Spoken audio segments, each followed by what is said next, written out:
Lotus reality and agro farming వారు premium farm land projects మన పొలం ఫేజ్ 1, 2 మరియు 3 కంప్లీట్ చేసుకొని మన పొలం phase 4 Wasar village at Narayana Khed లో ఆగస్టు 15 ఇండిపెండెన్స్ డే రోజు గ్రాండ్ లాంచ్ చేయడం జరుగుతోంది. లాంచింగ్ మరియు ఇండిపెండెన్స్ డే సందర్భంగా 5 గుంటాస్ ల్యాండ్ అవుట్ రేట్ లో బుక్ చేసుకున్న వారికి 1,50,000 రూపాయల డిస్కౌంట్ తో పాటు 2 గ్రాముల గోల్డ్ ఫ్రీగా ఇస్తున్నారు. పూర్తి వివరాలకు సంప్రదించండి. భార్య మూలకంగా పిల్లల మూలకంగా మనకి సంపాదన ఎలా కలిసి వస్తుంది అంటే, ఇప్పుడు చాలామంది పాపం కష్టపడతా ఉంటారు, కలిసి రాదు. ఏమిట్రా బాబు నేను కష్టపడుతుంటే కలిసి రావడం లేదు అనుకుంటారు. తర్వాత ఇది భార్య మూలకంగానా లేదా పిల్లల మూలకంగానా అనేది తెలీదు, లేకపోతే వాడి మూలకంగానే వాడి దరిద్రమా తెలీదు. పెద్దలు ఏం చెప్తూ ఉంటారు సాధారణంగా, అరే తినే యోగం ఉంటే భార్యా బిడ్డలకి తినే యోగం ఉంటే కనుక వాళ్ళకి నువ్వు చేసేది కష్టపడిన దానికి డబ్బులు వస్తాయరా నాయన అని చెప్తారు. అది వాస్తవం కూడాను. అంటే నీ వ్యక్తిగత జాతకం కూడా బాగుండాలి, భార్యా పిల్లల మీద తోసేయడం కాదు. వాళ్ళకి తినే యోగం ఉంటే నీకు కష్టపడే స్వభావం వస్తుంది. వాళ్ళకి తినే యోగం లేకపోతే నువ్వు సంపాదించు. ఇంకా వాళ్ళేం తింటారు, ఎక్కడేం తింటారు? ఒకప్పుడు అలా ఉండేది. ఇప్పుడు మరి భార్య కూడా సంపాదిస్తుంది, పిల్లలే సంపాదించేస్తున్నారు. మరి 20 సంవత్సరాలు వచ్చేసరికి వాడు ఒక అపార్ట్మెంట్ కొనేస్తున్నాడు, చక్కగా ప్రేమించి తీసుకొచ్చేసి ఒక కోడలు తెచ్చేస్తున్నాడు. వీళ్ళు కూడా ఒప్పుకుంటున్నారు. కాబట్టి 100% ఈ భార్య బిడ్డల యొక్క ప్రభావం ఈ సంపాదన పైన ఉంటుంది, భర్త సంపాదన పైన ఉంటుంది. కాబట్టి రుణానుబంధ రూపేణ పశుపత్ని సుతాలయం, ఈ అప్పులోళ్ళే భార్య బిడ్డలుగా వస్తారు. మనకి పూర్వజన్మలో రుణం ఉండిపోతుంది మనకి. ఆ రుణం కడుక్కోవాలా. ఈ జన్మలో కడుక్కోకుండా మీరు డైవర్స్లు ఇచ్చేసి వెళ్ళిపోతున్నారు చాలామంది. మళ్ళీ మీకు భగవంతుడు ఎందుకు ఇచ్చాడు మీకు మానవ జన్మ? మీకు ఈ జన్మలో మీరు భార్యాభర్తలు ఇద్దరు కలిసి ఉండండి, వాళ్ళు కొట్టుకొనైనా తిట్టుకొనైనా కర్మలు బంధాలు ఉన్నాయి, ఇంతవరకు మీరు సంపాదించుకొని ఇలా ఒక చోట పడి ఉండండి అని ఇస్తున్నారు. మీరు విడాకులు తీసేసుకుంటే మళ్ళీ నెక్స్ట్ జన్మలో ఈమె మీ భార్య కింద వస్తుంది. కంపల్సరీ రుణానుబంధం కట్ అవ్వదన్నమాట. ఆ రుణం పూర్తిగా తీర్చుకోవాలి. కాబట్టి ఇదంతా ఎందుకు? చక్కగా ఆడవాళ్ళ పాపం చెప్తారు, కడుక్కోరా నాయన, కడుక్కో, ఇక్కడే కడుక్కో, జన్మ నాతో ఉండు, నువ్వు సంపాదించు, నా పిల్లల్ని చూడు, నన్ను చూడు అని. ఎక్కితే కదా బ్రెయిన్కి, ఎక్కదు. అలాగే ఈ వ్యక్తిగత జాతకంలో మనకు కొంతమందికి ఈజీ అర్న్డ్ మనీ వస్తుంది చాలా తేలిగ్గా, ఇలా ఊరికనే కష్టపడగానే. వాళ్ళకి గురువు స్ట్రాంగ్గా ఉన్నా, ధనస్థానంలో గురువు ఉన్నా, లాభస్థానంలో గురువు ఉన్నా, ఇలా కొన్ని కాంబినేషన్స్ ఉంటాయి. వాటి వల్ల వాడు పెద్ద తెలివితేటలు లేకపోయినా సరే బ్రహ్మాండంగా సంపాదించేస్తాడు. ఇప్పుడు టి అంజయ్ గారు ఉన్నారు, 5వ క్లాస్ కూడా చదవలేదు, ముఖ్యమంత్రి అయిపోయాడు. అంగుచాప్ట ఇలాగ కొట్టేవారు ముద్ర, ముఖ్యమంత్రి అయిపోయారు. అలా ఈజీ అర్న్డ్ వ్యాపారస్తులు ఉంటారు. ఈ అంబానీలు వీళ్ళంతా ఏమీ ఐఐటీస్లో చదవలేరు. వీళ్ళంతా టాటాలు, వీళ్ళంతా మామూలు స్కూళ్ళల్లో చదివారు. సత్యానాదిళ్ళ మామూలు హైదరాబాద్ పబ్లిక్ స్కూల్లో చదివాడు, కానీ యావరేజ్ స్టూడెంట్ ఇంజనీరింగ్లో. వీళ్ళంతా సీఈఓలు ఎలాగైపోయారు మరి? అంటే అదృష్టం అనేటటువంటిది ఉంటుంది, వాళ్ళ భార్యాబిడ్డల యొక్క అదృష్టం ఉంటుంది. కాబట్టి మనకి భార్యాబిడ్డలు కంపల్సరీ మనం పోషించాల్సినటువంటి బాధ్యత మనకు ఉంది. భార్యాబిడ్డలను కనుక పోషించకుండా మనం వదులుచుకోవాలని చూసినా, బాధ్యత తప్పించుకొని తిరగాలని చూసినా మనకి పక్షవాతం వస్తుందని చెప్తుంది శాస్త్రం. కాబట్టి ఈ జన్మలో మనకి అవయవాలన్నీ ఆడదాని శాపం అన్నమాట, మామూలు శాపం కాదు. ఆడదంటే ఆదిశక్తి, పిల్లలంటే సుబ్రహ్మణ్యేశ్వర స్వామి. తప్పకుండా శపిచ్చేస్తారు, పైకి చెప్పుకోలేరు పాపం ఆడవాళ్ళు, నోట్లో తిట్టుకుంటారు, అదే శాపం కింద వస్తుంది. నేను చూశాను చాలామందిని, నువ్వు లారీ కింద పడతావు, నువ్వు లారీ కింద పడతావు, నువ్వు లారీ కింద పడతావు అని ఒక ఆవిడ భర్తను ఎప్పుడు అనేది. ఏంటత్తా ఇలా అంటున్నావు అని చిన్నప్పుడు మేము రైల్వే కోర్ట్స్లో రాజమండ్రిలో అనేవాళ్ళం. వాళ్ళ భర్త కె వీరాస్వామి అలాగే లారీ కింద పడి చచ్చిపోయాడు. ఇదేమిట్రా బాబు అంటే ఆడది ఆదిశక్తి.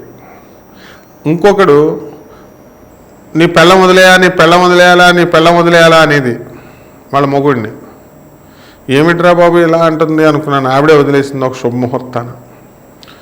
వాడేమో ఈమె పాపం చాలా మంచిగా ఉండేది, విలేజ్ నుంచి వచ్చింది, రైల్వేలో జాబు, చక్కగా మామూలుగా ఉంటే నువ్వు బాగా తయారవు అని బ్యాగ్ ఇచ్చి, హ్యాండ్ బ్యాగ్ ఇచ్చి డ్రెస్సులు వేయమనేవాడు. మామూలుగా సాంప్రదాయంగా ఉండేవాళ్ళు, మేకప్ వేసుకో అని. వీళ్ళు వద్దు అనేది పాపం ఆవిడ. మేము అప్పుడు స్టూడెంట్స్, మా దగ్గరికి వచ్చేది, మా గురువుగారి దగ్గరికి వచ్చేది, సార్ ఇతను నన్ను తయారవ్వమంటున్నాడు, మంచిగా తయారవ్వమంటున్నాడు అంటే మా గురువుగారు చెప్పారు, ఇప్పటికీ నాకు గుర్తుంది, పురాణపండి రాధాకృష్ణమూర్తి గారు, జయశ్రీ టాకీస్ దగ్గర రాజమండ్రి, నువ్వు తయారవరా నాయన, నువ్వు అందంగా నిన్ను చూస్తారు, నీ పెళ్ళాన్ని తయారవ్వమంటే వెంటరా, నీ పెళ్ళాన్ని అందరూ చూస్తారు అంటే వినలేదు. ఆవిడ నెమ్మదంగా భర్త చెప్పినట్టుగా మారింది. చక్కటి డ్రెస్సులు వేసింది, మేకప్లు వేసుకుంది, లిప్స్టిక్లు పెట్టుకుంది. కొన్నాళ్ళకి 4-5 నెలలకి ఈమె సీనియర్ అయిపోయింది. ఒకనొక శుభముహూర్తంలో ఆమె వేరే వాళ్ళతో వెళ్ళిపోయింది. కాబట్టి వాళ్ళు చెప్పిందే జరిగింది. మన నోటితో స్త్రీ ఏదంటే అది జరుగుద్ది. కాబట్టి మనం భార్యల్ని హింసించకూడదు, పిల్లల్ని హింసించకూడదు. కాబట్టి భార్యాభర్తల యొక్క బిడ్డల యొక్క ప్రభావం మన ధనం మీదే కాదు, మన వ్యక్తిగత జాతకాల మీద కూడా ఆధారపడి ఉంటుంది ప్రతి వ్యక్తికి. మా అమ్మ అంటే నాకు చాలా ఇష్టం, మా అక్క అంటే నాకు చాలా ఇష్టం, మా చెల్లెళ్ళు అంటే చాలా ఇష్టం అని భర్తలు చాలామంది భార్యల దగ్గర ఫోజులు కొడుతూ ఉంటారు, బిల్డప్లు ఇస్తూ ఉంటారు.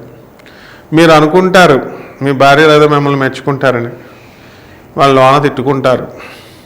ఎప్పుడూ నువ్వు కూడా వాళ్ళ తమ్ముళ్ళని, వాళ్ళ తల్లిదండ్రులని నువ్వు మంచిగా చూస్తే తప్పకుండా నిన్ను మెచ్చుకుంటారు. కానీ నీకు అంత విశాల బుద్ధి ఉండదు కదా. మరి నువ్వు మీ అమ్మ మీ నాన్నల్ని, మీ అక్క చెల్లెల్ని పార్షాలిటీగా చూస్తావు, మరి వాళ్ళని చూడవు కదా. కాబట్టి అప్పుడు ఎందుకు మెచ్చుకుంటారు? నేను అబల కాబట్టి పాపం నోటితో ఏమందు, తెలివైంది ఆడది, పైకి చెప్పదు, చేయాల్సింది చేసేస్తుంది అండర్ గ్రౌండ్లో. తర్వాత మరి మగవాళ్ళ ఇష్టం. కాబట్టి ఈ విధంగా భార్యాభర్తల యొక్క ప్రభావం మనకి జీవిత భాగస్వామ్యం యొక్క పైన మన ప్రభావం ఎక్కువ ఉంటుంది. స్త్రీ అంటే మాయా ఏమని చెప్పాడో, ఔరత్కి మాయా భగవాన్న పాయా అన్నారు. అంటే ఆడదాని మాయ భగవంతుడు కూడా తెలుసుకోలేడు అని. సముద్రం లోతంతో ఆడదాని మనసు తెలుసుకోలేరు. తస్మాత్ జాగ్రత్త ఆడవాళ్ళతో. లవ్లంత ఈజీ కాదు. Don't play games. ఈ కామ్తో ప్లేస్ చేయొద్దు గేమ్స్ అనేవారు కదా, అలా మీ భార్యలతో ప్లేస్ చేయొద్దు. చక్కగా సభ్యంగా కాపురాలు చేసుకోండి, మంచిగా పేద ప్రజలకు సేవ చేయండి, ఒకళ్ళొకళ్ళు కొట్టుకు చావకండి. ఈ విధానంలో కనుక మీరు వెళితే మీ పిల్లలు బ్రహ్మాండంగా పైకి వస్తారు. మీకు ధనం సంపాదించాలనే కసి వస్తుంది, ఆలోచన వస్తుంది, అద్భుతాలు సృష్టిస్తారు మీరు. ఈ విధంగా చక్కగా మీ యొక్క సంపాదన అనేటటువంటిది శక్తి పెరుగుతుంది. కాబట్టి 100% భార్యాబిడ్డల యొక్క ప్రభావము మీ యొక్క సంపాదనా శక్తి పైన ఆధారపడి ఉంటుంది. భార్య ప్రశాంతంగా ఉంటేనే కదా, నిన్ను ప్రశాంతంగా ఉంచితేనే కదా నువ్వు ప్రశాంతంగా బయటకు వెళ్ళి ఉద్యోగం చేస్తావు. ఆమె టైంకి వండి పెడితేనే కదా నువ్వు ప్రశాంతంగా అన్నం వండుతావు, పనులు చేస్తావు. కాబట్టి మీ భార్యల యొక్క ప్రభావంతో 12 రాశులు ఎలా ఉన్నాయో మనం తెలుసుకుందాం. మకర రాశి. ఈ మకర రాశి వారికి ఆగస్టు మళ్ళీ సెప్టెంబర్ నెలలో జరగబోయేటటువంటి రాశి ఫలాలు చెప్తున్నాను. ఈ మకర రాశి వారు ఇంతవరకు భార్యాభర్తల మధ్య దెబ్బలాడుకుంటూ కోర్టుల్లో మ్యూచువల్ కన్సెంట్ సెక్షన్ 13(1)(b) ప్రకారం మీరు కోర్టుల్లో కేసులు వేసుకోవడం జరిగింది. మరి అవన్నీ కూడా ఇంతవరకు తీర్పుకి రాలేదు. ఇప్పుడు తీర్పులకు వచ్చి మీరు కోరుకున్న పద్ధతిలో మీకు తీర్పులు రావడానికి అవకాశాలు ఉంటాయి. అంటే డైవర్స్ కావాలని అనుకున్న వాళ్ళకి డైవర్స్ అనేటటువంటిది రావడం జరుగుతుంది. ఎన్నో సంవత్సరాలుగా ఈ యొక్క మకర రాశి వాళ్ళకి కొన్ని భార్యాభర్తల మధ్య గొడవలు జరుగుతున్నాయి. వీటిలన్నిటిని కూడా ఫుల్ స్టాప్ పడిపోయేటటువంటి సమయం వచ్చేసింది. ఇక వృత్తి, వ్యాపార, ఉద్యోగ విషయాల దగ్గరికి వచ్చేసరికి మకర రాశి వారికి తిరుగులేదు. తెగ సంపాదించేస్తున్నారు మీరు. ఉద్యోగాలు లేనటువంటి వాళ్ళే మకర రాశిలో లేరేమో అన్నంతగా అందరూ కూడా అంతంత పెద్ద పెద్ద శాలరీస్ తీసుకుంటున్నారు, అంతమంది ఎక్కువ మంది మీరు జాబులు చేస్తున్నారు. కాబట్టి ఈ యొక్క మకర రాశి విద్యార్థులు తెగ చదివేస్తున్నారు, మార్కులు బ్రహ్మాండంగా వస్తాయి. వృత్తి వ్యాపార ఉద్యోగ విషయాల్లో రాణింపు, టీఏలు డిఏలు అరియర్స్లు అన్నీ కూడా ప్రభుత్వం మీకు ఇచ్చేయడం జరుగుతుంది. ఏవి కూడా దాచుకోదు ప్రభుత్వం మీకు. మీరు ప్రభుత్వం దగ్గర తీసుకున్నటువంటి సబ్సిడీలు ఇవన్నీ కూడా మీకు వచ్చేయడం జరుగుతుంది. ఈ 2 నెలల్లో గ్రహస్థితి ఎలా ఉందంటే బుధుడు మరి యొక్క కర్కాటక సింహరాశుల్లోకి సంచారం, అలాగే రవి మరి సింహం కన్యా రాశి సంచారాలు, అలాగే ఈ యొక్క ఆగస్టు నెలాఖరు తర్వాత సెప్టెంబర్ ఆఖరి వారంలో మరి ఈ యొక్క శుక్రుడు కన్యారాశి సంచారము కేతువుతో, ఇక కుజుడు మిథున కర్కాటక రాశి సంచారాలు, ఆ తర్వాత ఈ యొక్క గురుడు మీకు వృషభ రాశిలో ఉండడం జరుగుతుంది. కాబట్టి ఈ మేషరాశి వారందరికీ కూడా కుక్కల బెడద ఉంటుంది. కుక్కల నుంచి జాగ్రత్తగా మీరు కాపాడుకోవాలి, అది కరిచేస్తాయి మిమ్మల్ని. అలాగే 70% మంది మకర రాశి వాళ్ళకి కుక్కల బాధ తప్పదు నాయన, ఎందుకంటే కుజుడు వీక్ అయిపోతున్నాడు మీకు. కుక్కలు కరవడం గ్యారంటీ, మిమ్మల్ని జాగ్రత్తగా చూసుకోండి మీరు కుక్కలు కరవకుండా.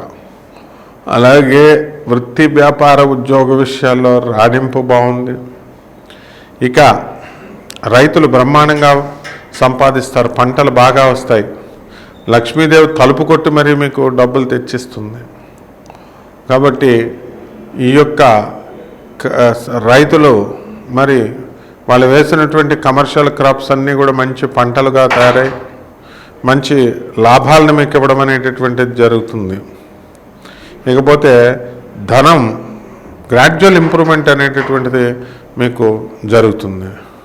కాబట్టి ఏ విద్యార్థులే కాదు, ఈ కన్సల్టేటెడ్ పేలో టెంపరీ బేస్లో ఉద్యోగాలు చేస్తున్నటువంటి వాళ్ళు ఎవరైతే ఉన్నారో అటువంటి వాళ్ళందరికీ కూడా మరి ఈ ఉద్యోగాలు పర్మనెంట్ అవ్వడానికి అవకాశాలు ఉంటాయి. బద్ధకం పెరిగిపోవడానికి అవకాశాలు ఉన్నాయి. ఎవరు చెప్పిన మాట వినకుండా మాకు మేమే మొనార్కులమని ఆలోచించే విధానంలో ఈ 2 నెలలు ఉంటారు. బోల్తా పడిన తర్వాత అప్పుడు తెలుస్తుంది అన్నమాట. కాబట్టి పెద్దల యందు గౌరవము, మీ తల్లిదండ్రుల యందు గౌరవము, ఇవి ఈ 2 నెలల్లో దెబ్బతిన్న తర్వాత సెప్టెంబర్ ఆఖరి నుంచి తెలుసుకోవడం అనేటటువంటిది మకర రాశి వాళ్ళు చేస్తారు. ఇక మకర రాశి రాజకీయ నాయకులు ఎవరైతే ఉన్నారో అటువంటి వాళ్ళంతా కూడా మీకు నామినేటెడ్ పోస్టులు రావడానికి అవకాశాలు ఉన్నాయి. బ్రహ్మాండంగా ఉంది మకర రాశి వాళ్ళ జాతకం. కాబట్టి అత్యద్భుతంగా మీరు ముందుకు దూసుకొని వెళ్ళిపోతారు. కాబట్టి ఈ యొక్క మకర రాశి చేపల రొయ్యల చెరువులు నడుపుతున్నటువంటి వాళ్ళు ఎవరైతే ఉన్నారో అటువంటి వాళ్ళందరికీ కూడా మీకు రావడం జరుగుతుంది. తర్వాత మంచి లాభాలు తెస్తడం జరుగుతుంది. చేపల బిజినెస్, ఉప్పు చేపల బిజినెస్, తర్వాత డ్రగ్స్ అంటే మందులు సప్లై చేస్తారు కదా ఈ చైనా నుంచి వాళ్ళు మెడిసిన్స్కి, అట్లాంటివన్నీ కూడా వ్యాపారాలు చాలా బాగుంటాయి. మరి మీ అందరూ కూడా చైనా వెళ్ళడానికి అవకాశాలు ఉన్నాయి. మకర రాశి వాళ్ళు కొంతమంది వ్యాపారాలు చేస్తున్నటువంటి వాళ్ళు. అలాగే తీర్థయాత్రలకు తిరుగుతూ ఉంటారు. అనేకమైనటువంటి ఈ యొక్క తీర్థయాత్రలని బోర్ కొట్టి మీరు మనుషులంతా కూడా మీ బంధుమిత్రులందరినీ కూడా మీరు తీసుకెళ్ళడం అనేటటువంటిది జరుగుతుంది. రెమెడీస్ దగ్గరికి వచ్చేసరికి ఈ యొక్క మనకి ఈ రెమెడీలో ఈ మకర రాశి వారికి శని జపం చేయండి, శని స్తోత్రాలు చదవండి. శనికి కిలోంపావు నల్ల నువ్వుల్ని, నల్లని వస్త్రాన్ని పేద బ్రాహ్మణులకి దానం చేయండి. ఆ తర్వాత ఈ యొక్క శనివారం నాడు ఉదయం 8 గంటలకి ఇంట్లో చేయొచ్చు, గుళ్ళో చేయొచ్చు. ఆ తర్వాత శనికి మనం ఏం చేయాలంటే దశమహావిద్యల్లో ఒకటైనటువంటి మహాకాళి అమ్మవారి యొక్క హోమాన్ని మీ ఇళ్లలో జరిపించుకోవాలి. ఈ విధంగా చేసుకోవడం ద్వారా బ్రహ్మాండంగా ఉంటుంది మీకు ఈ జాతకం ఈ 2 నెలలు కూడా.